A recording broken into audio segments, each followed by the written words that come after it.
Cyber crime लगातार बढ़ रहे हैं। साइबर ठग हर दिन लोगों को ठगने का नया नया तरीका खोज लेते हैं। इन साइबर ठगों को रोकने के लिए अब तक के सारे प्रयास लगभग फेल साबित हुए हैं। अब इन साइबर अपराधों और ठगों को रोकने के लिए केंद्र सरकार ने एक बड़ा फैसला लिया। गृह मंत्री अमित शाह ने कहा कि साइबर क्रिमिनल से निपटने के लिए सरकार अगले 5 साल में 5000 साइबर कमांडोज को ट्रेन करने वाली है।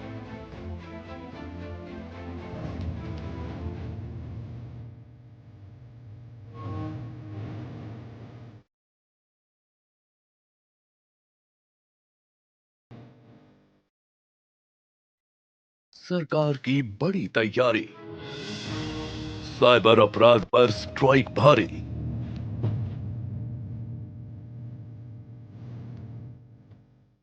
साइबर अपराध पर लगेगी लगाम, दुनिया में बढ़ेगा देश का नाम।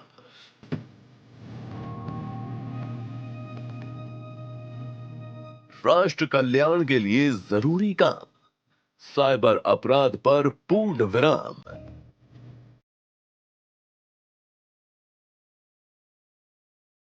शाह ने किया टारगेट सेट, अपराधी पकड़े जाएंगे खटाखट। साइबर सुरक्षा के बगैर देश का विकास इस समय में असंभव है। डिजिटल ठगों के लिए बनेंगे काल, देश का विकास होगा ओवरऑल।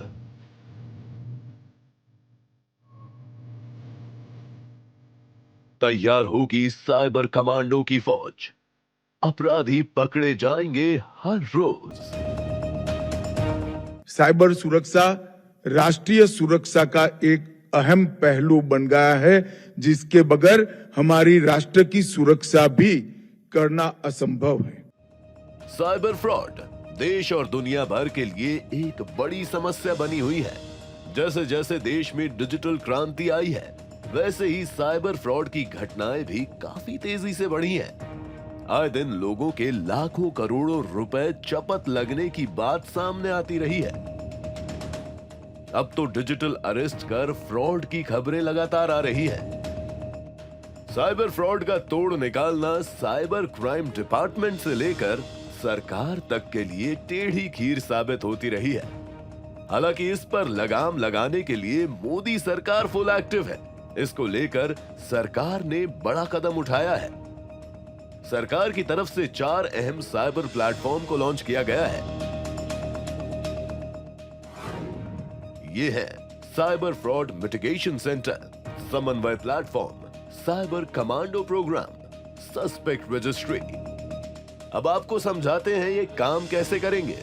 सबसे पहले बात साइबर फ्रॉड मिटिगेशन सेंटर की। ये सेंटर सभी 36 राज्यों और केंद्र शासित प्रदेशों के 1930 कंट्रोल रूम से जुड़ा होगा। इसके तहत हाई प्रायोरिटी केस की मॉनिटरिंग की जाएगी। इसके बाद नंबर है समन्वय पोर्टल का। ये पोर्टल साइबर अपराधों में इस्तेमाल होने वाले फर्जी कार्ड और अकाउंट, साइबर क्राइम के रोकथाम, अपराध के विश्लेषण और जांच में सहयोग और समन्वय का काम करेगा। सीसीटीवी फुटेज मांगने की रिक्वेस्ट इस प्लेटफॉर्म पर भेजी जा सकेगी। साथ ही ये प्लेटफॉर्म तकनीकी और कानूनी मदद भी मुहैया कराएगा। Cyber commando programme. Cyber commando digital Bharat के प्रहरी के तौर पर देश के नागरिकों की सुरक्षा करेंगे। इसके लिए पैरामिलिट्री फोर्स और स्टेट पुलिस के जवानों को चयनित किया जाएगा। देश के जाने माने 8 ट्रेनिंग इंस्टीट्यूट जैसे IIT, RRU, Rashtriya Raksha university, NFSU, national forensic science university में इनको साइबर सिक्योरिटी की ट्रेनिंग दी जाएगी। Suspect registry. इस प्लेटफॉर्म के तहत रिस्क मैनेजमेंट कैपेबिलिटीज का रजिस्ट्रेशन किया जाएगा। बैंक और दूसरे वित्तीय संस्थानों के म्यूल अकाउंट, यानी कि ऐसे बैंक खाते जो गैर कानूनी गतिविधियों से प्राप्त धन के अवैध लेन देन की सुविधा प्रदान करते हैं, इनका बड़े पैमाने पर इस्तेमाल किया जाता है। सस्पेक्ट रजिस्ट्रेशन के तहत ऐसे संदिग्ध बैंक खातों का डेटाबेस बैंकों और वित्तीय संस्थानों के साथ साझा किया जाएगा। इससे संदिग्ध बैंक खातों को ट्रैक करने में आसानी होगी। साइबर सुरक्षा सिर्फ डिजिटल दुनिया तक सीमित नहीं है, बल्कि ये राष्ट्रीय सुरक्षा का भी एक अहम पहलू है। इसलिए ये 4 अहम साइबर प्लेटफॉर्म डिजिटल ठगी से बचने में अहम भूमिका निभाएंगे।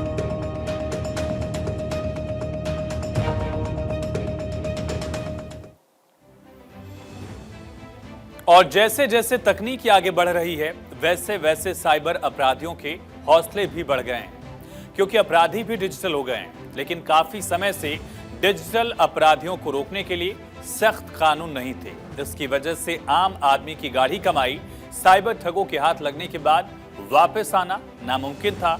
और डिजिटल होती दुनिया से आम आदमी के इस डर को खत्म करने के लिए केंद्र सरकार ने एक नई पहल शुरू की है।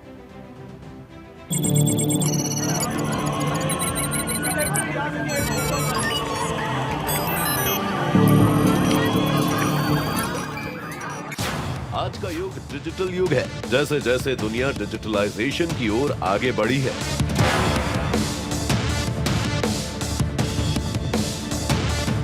वैसे वैसे अपराधी भी डिजिटल हो गए हैं। डिजिटल अपराधी देश भर में अपना नेटवर्क फैलाने में लगे हैं। देश के आम आदमी की गाढ़ी कमाई पर इन शातिर अपराधियों की काली नजर है।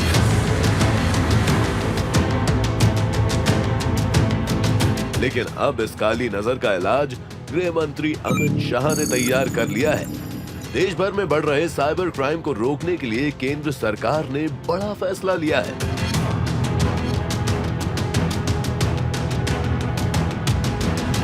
केंद्रीय गृह मंत्री अमित शाह द्वारा घोषणा की गई है कि अगले 5 सालों में केंद्र सरकार द्वारा 5000 साइबर कमांडो को तैनात किया जाएगा। माननीय केंद्रीय गृह मंत्री महोदय का दिव्य सज्जनों, आपको याद होगा थानों से परामर्श से साइबर कमांडो की रूपरेखा तैयार की गई। उन्होंने कहा है कि बिना साइबर सुरक्षा के देश का विकास संभव नहीं है। ऐसे में ये साइबर क्षेत्र में सुरक्षा के तहत साइबर सिक्योर भारत के दृष्टिकोण को भी मजबूत करेगा।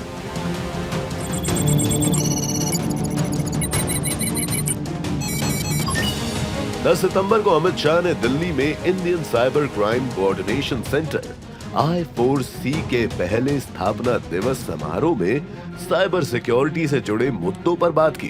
पहले आपको बताते हैं कि I4C क्या है और इसका मकसद क्या है। क्या है I4C?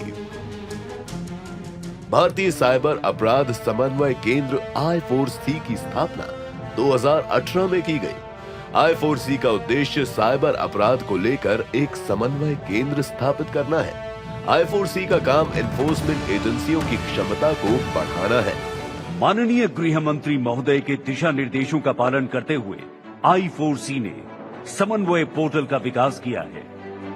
समन्वय पोर्टल साइबर अपराध के प्रिवेंशन, क्राइम एनालिसिस और इन्वेस्टिगेशन सपोर्ट के लिए एक अभूतपूर्व पहल है। प्रतिबिंब को तैयार करने में JCCT झारखंड का महत्वपूर्ण योगदान है। प्रतिबिंब मॉड्यूल अपराधियों की लोकेशन। I4C कार्यक्रम में पहुंचे गृह मंत्री अमित शाह ने साइबर अपराधों से निपटने के लिए एजेंसियों के बीच कोऑर्डिनेशन और आम लोगों की जागरूकता पर जोर दिया। ये I4C को अपना ध्येय वाक्य और उनके उद्घोष पत्र को भी यहाँ एक प्रकार से इंट्रोड्यूस किया गया है।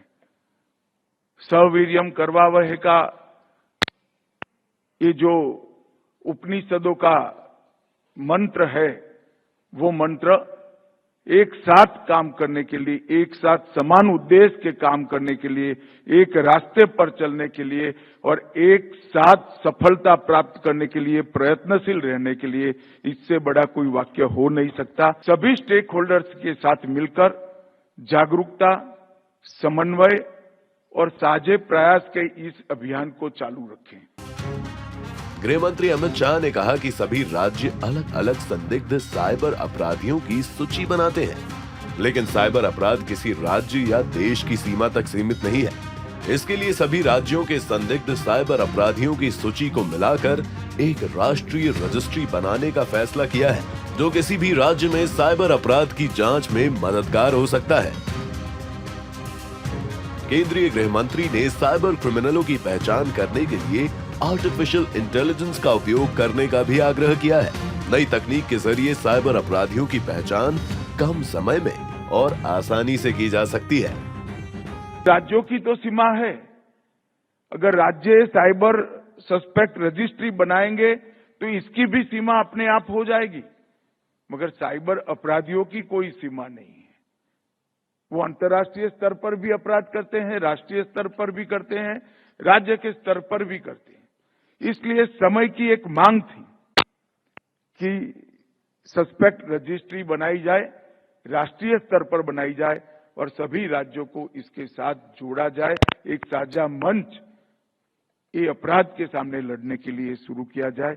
मैं मानता हूं इससे आने वाले दिनों में अपराध की रोकथाम में हमें बहुत बड़ा फायदा मिलने वाला है। देश में साइबर सुरक्षा के बढ़ते खतरे और उससे निपटने की चुनौतियां भी दिन ब दिन बढ़ती जा रही हैं, क्योंकि जैसे जैसे देश विकास के पथ पर आगे बढ़ रहा है, डिजिटल होते लोगों की संख्या बढ़ती जा रही है।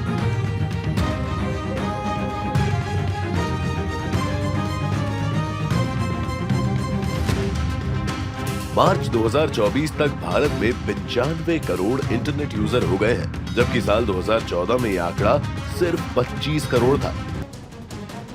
ऐसे में जिस प्रकार भारत में इंटरनेट यूजर बढ़ रहे हैं, उसी प्रकार साइबर अपराधियों को भी साइबर क्राइम के लिए अधिक मौका मिल रहा है। साइबर फ्रॉड देश और दुनिया भर के लिए एक बड़ी समस्या बनता जा रहा है। साइबर सुरक्षा क्यों जरूरी है? इसको जानने के लिए आपको महज 2 महीने पहले के वो दिन याद करने होंगे जब माइक्रोसॉफ्ट के सर्वर में खराबी आने के बाद दुनिया के कई देशों में हड़कंप मच गया। हवाई यात्रा पर सबसे ज्यादा असर पड़ा। दुनिया के कई देशों में हवाई यात्रा समेत बैंकिंग और दूसरे सेक्टर ठहर से गए थे। इससे कुछ दिन पहले दिल्ली एम्स के सर्वर पर साइबर अटैक हुआ था।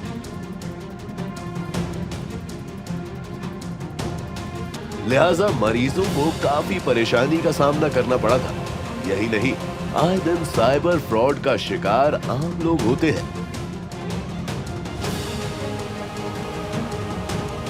लिहाजा इस पर लगाम लगाने के लिए मोदी सरकार फुल एक्शन में है।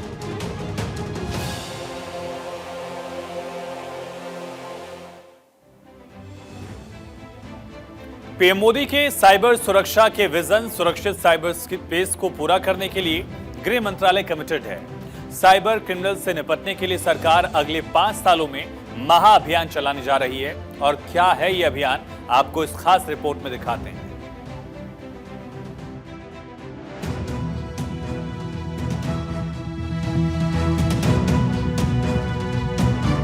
साइबर क्रिमिनलों से निपटने के लिए सरकार अगले 5 सालों में महाअभियान चलाने जा रही है। देश में बढ़ते जा रहे साइबर अपराधों के खिलाफ भारतीय अपराध समन्वय केंद्र यानी I4C अभियान शुरू किया गया है। पीएम मोदी के साइबर सुरक्षा के विजन सुरक्षित साइबर स्पेस को पूरा करने के लिए गृह मंत्रालय कमिटेड है। सुरक्षित साइबर स्पेस बनाने के लिए I4C के तहत इस दिशा में नया कदम उठाया गया है। इस अभियान में हिंदी सिनेमा के दिग्गज अभिनेता अमिताभ बच्चन भी शामिल हुए हैं। गृह मंत्री अमित शाह ने खुद एक पोस्ट शेयर कर लिखा, मैं इस कैंपेन में शामिल होने के लिए अमिताभ बच्चन का आभार व्यक्त करता हूं। उनकी सक्रिय भागीदारी साइबर सुरक्षित भारत बनाने के लिए हमारे अभियान को और गति प्रदान करेगी। साइबर सुरक्षा कैंपेन I4C के इस पोस्ट में अमिताभ बच्चन नजर आ रहे हैं। आपको बता दें कि भारतीय साइबर अपराध समन्वय केंद्र की स्थापना 2018 में गृह मंत्रालय के अंतर्गत की गई थी। इसका एक ही मकसद था कि साइबर अपराधों से जुड़े सभी मुद्दों को संबोधित करने के लिए एक बड़े पैमाने पर एक राष्ट्रीय स्तर का समन्वय केंद्र स्थापित किया जाए। साइबर अटैक से निपटने के लिए सरकार ने जबरदस्त प्लान बनाया है। करीबन 5000 हाई ट्रेन पुलिस अधिकारियों या साइबर कमांडो का एक बड़ा समूह अगले 5 सालों में तैयार किया जाएगा, जो देश भर में होने वाले साइबर हमलों का तुरंत जवाब देंगे और उन्हें रोकेंगे। साइबर क्रिमिनलों से निपटने के लिए राज्यों, केंद्र शासित प्रदेशों और सीबीआई जैसे केंद्रीय पुलिस संगठनों में से कुछ खास अफसरों को प्रशिक्षित किया जाएगा। उनकी ट्रेनिंग पूरी होने के बाद उन्हें एक स्पेशल ब्रांच में डाला जाएगा, जहां से वो साइबर क्राइम को रोकने का काम करेंगे। इन सभी कर्मियों को ही साइबर कमांडो कहा जाएगा। इन साइबर कमांडो के आने के बाद से देश भर में डिजिटल तौर पर हो रहे साइबर हमलों को रोकने में काफी मदद मिलेगी। केंद्रीय गृह मंत्रालय ने 5 अक्टूबर 2018 को 491 करोड़ के फंड के साथ मंत्रालय के साइबर और सूचना सुरक्षा प्रभाग के भीतर एक सेंट्रल प्लान के रूप में I4C को मंजूरी दी थी। 10 जनवरी 2020 को अमित शाह ने I4C और राष्ट्रीय साइबर अपराध रिपोर्टिंग पोर्टल NCRP का उद्घाटन किया। एक साल 1 जुलाई से I4C गृह मंत्रालय के अटैच्ड ऑफिस के रूप में काम कर रहा है। दरअसल जैसे जैसे देश और दुनिया में आधुनिकीकरण हो रहा है, सारे ट्रांजैक्शन ऑनलाइन ही हो रहे हैं। तब से साइबर सुरक्षा बहुत बड़ा खतरा बनता जा रहा है। इस खतरे से देश के आम से लेकर खास नागरिक सब चिंतित हैं। इसरो के अध्यक्ष एस सोमनाथ ने पिछले दिनों में कहा था कि साइबर सुरक्षा का खतरा डेटा चोरी तक सीमित नहीं है, ये राष्ट्र की सुरक्षा से भी जुड़ा है। इसलिए साइबर सुरक्षा उपकरण विकसित करने के लिए इकोसिस्टम बनाना बेहद जरूरी है।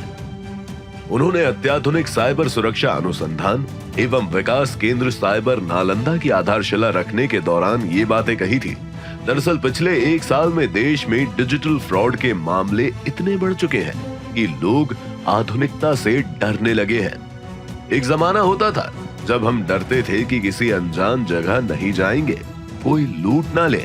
लेकिन एक जमाना ऐसा है कि हम घर में भी लूट के शिकार हो रहे हैं और कोई लूटने नहीं आ रहा, बल्कि सिर्फ एक कॉल से हमें लूटने की साजिशें रची जा रही हैं। और ऐसी ऐसी साजिशें कि आप दांतों तले उंगलियां दबा लें। आप जरा सा चूके तो उड़ जाएगी मेहनत की सारी कमाई।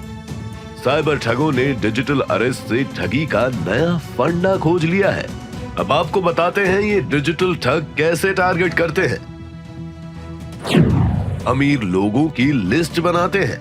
साइबर अपराधी डिजिटल अरेस्ट करने के लिए पूरी प्लानिंग के साथ काम करते हैं। जिस व्यक्ति को शिकार बनाना है उसकी पूरी प्रोफाइल तैयार करते हैं। साइबर अपराधी ये जानते हैं कि बड़े लोगों को ही डराया जा सकता है। बड़े बिजनेसमैन, डॉक्टर या रिटायर अधिकारियों को बनाते हैं शिकार। इलीगल ट्रांजैक्शन और मनी लॉन्ड्रिंग जैसे मामले बताकर डराते हैं। कैसे करते हैं टारगेट? खुद को सरकारी बाबू बताते हैं। सुरक्षा एजेंसियों के बड़े अधिकारी की तस्वीर का जुगाड़ करते हैं। अपने शिकार को फोन करके ये अलग अलग कहानी बताते हैं। किसी को कहते हैं कि आपके खाते में इलीगल ट्रांजैक्शन हुआ है। आपके सिम का प्रयोग इलीगल ट्रांजैक्शन और मनी लॉन्ड्रिंग के लिए किया गया है। साइबर अपराधी अपने शिकार को ये भी बताते हैं कि उनके खिलाफ गिरफ्तारी का वारंट जारी हो चुका है। साइबर ठग अमीर और प्रतिष्ठित लोगों को कॉल कर उन्हें बताते हैं कि आपके नाम से पार्सल भेजा गया है।